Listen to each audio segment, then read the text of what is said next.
আল্লাহ যেন এরকম বিপদে বা পরিস্থিতিতে কাউকে না ফেলে।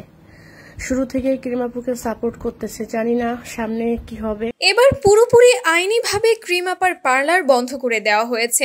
খবরটি জানতে পারার সাথে সাথেই অসুস্থ হয়ে পড়ে ক্রিম আপা। শুধু তাই নয়, লাইভে এসে কান্নাও করেছে সে। গত কিছুদিন যাবৎ তার উপর যে কি ঘটনা ঘটছে জানলে আপনার চোখ দিয়েও পানি পড়তে বাধ্য।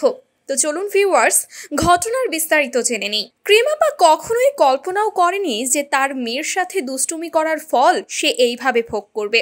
রীতিমতো এই পুরো ঘটনাটাই তার জন্য একটা শক ছিল। আগে থেকেই অনেক ধরনের রোগে জর্জরিত ছিল ক্রিম আপা, তার উপর আবার দীর্ঘ 14 দিন জেল খেটেছে সে। এরই মাঝে ক্রিম আপার বিজনেসের ওপর নজর পড়ে প্রশাসনের। তারা খতিয়ে দেখলো ক্রিম আপা কোনো দিক থেকেই দক্ষ নয় মেকআপ করার জন্য। এমনকি সে তো মেকআপ প্রোডাক্টের নামই জানে না। তাই তো একেবারে সিলগালা করে দেওয়া হয়েছে ক্রিম আপার পার্লার। আমার পার্লার নাই, কষ্ট নিয়েন না, আমি আপনাকে অনলাইনে সার্ভিস দেব। বর্তমানে না আছে তার ফেসবুক ইউটিউব থেকে ইনকাম, না আছে তার ক্রিম থেকে ইনকাম। এমনকি এখন তো তার পার্লারটাও বন্ধ করে দেওয়া হলো। রীতিমতো একেবারে অসহায় হয়ে পড়েছে সে। তার স্বামীও বর্তমানে একেবারে বেকার অবস্থায় রয়েছে। বাচ্চা দুটো ঠিকমতো খেতে পারছে না। আর এরই মাঝে ক্রিম আপার সাথে ঘটে গেল এই অঘটন। তবে সে চেষ্টা করছে এই পরিস্থিতি থেকে বের হয়ে আসার।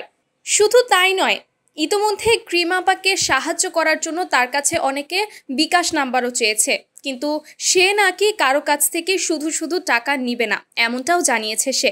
তো ভিউয়ার্স, ক্রিম আপাকে নিয়ে বর্তমানে আপনাদের কি মন্তব্য সেটা অবশ্যই কমেন্ট করে জানাতে ভুলবেন না কিন্তু।